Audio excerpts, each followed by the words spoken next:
Have you ever looked at a bottle of wine and wondered, what does all this stuff mean on the label? Well, I'm here to give you some quick tips on how to read a wine label. I chose one of my favorite producers from Burgundy. We have 3 different wines, all from the same vintage, 2022. I think one of the confusions is the foreign language. French wines and German wines probably are some of the more confusing. This is a Chardonnay, and it's written right there. So these grapes often are not even on the label. You would be expected to know, if you bought wine from Burgundy, that a basic Burgundy white is Chardonnay and a basic Burgundy red is made of Pinot Noir. And you can see he did not put Pinot Noir on the red. So let's look at this a little more closely. Bourgogne is the region, and underneath it says Appellation. That means there's a AOC, which is Appellation d'origine contrôlée, which means it is protected and controlled.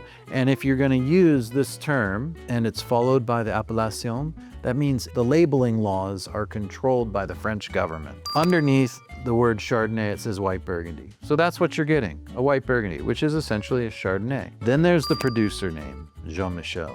And he tells you, more specifically, I'm the owner and the grower. There's no other middlemen. And then he tells you he's in Gevrey-Chambertin, which is a fantastic, cute little town in this region, Côte d'Or, which is the Gold Coast of Burgundy. And then there's more language. It says mise en bouteille à domaine, which means this was bottled at the chateau or the domain. So let's look at the red Burgundy wine. This label doesn't say Pinot Noir, it just says red Burgundy. And then it has this term, les Graviers. As it turns out, it looks like the word gravel, and that's exactly what it means.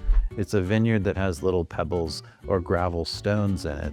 Other than that, these wines look very similar. The next one's now, instead of Bourgogne, which is a more generic regional term, this one says Gevrey-Chambertin, which, as I mentioned already, is the location of where the domain winery is located. So this now gets more specific. And as you increase your level of specificity, so the more details on the wine, typically you're going to see the price creep up, which is the case here because it's now designating this particular wine. Not only is it from the town, so if it didn't say Premier Cru and it just said Gevrey-Chambertin, we'd call that a village wine in Burgundy. But the fact that it says Premier Cru means that it's the next level. So you have to kind of know the pyramid of wines in Burgundy. There's sort of basic table wine, there's generic Burgundy or labeled Bourgogne. Then there's the Premier Cru, which is the next level and often won't spell out Premier Cru, it just has the 1 and the ER, so Premier Cru is abbreviated.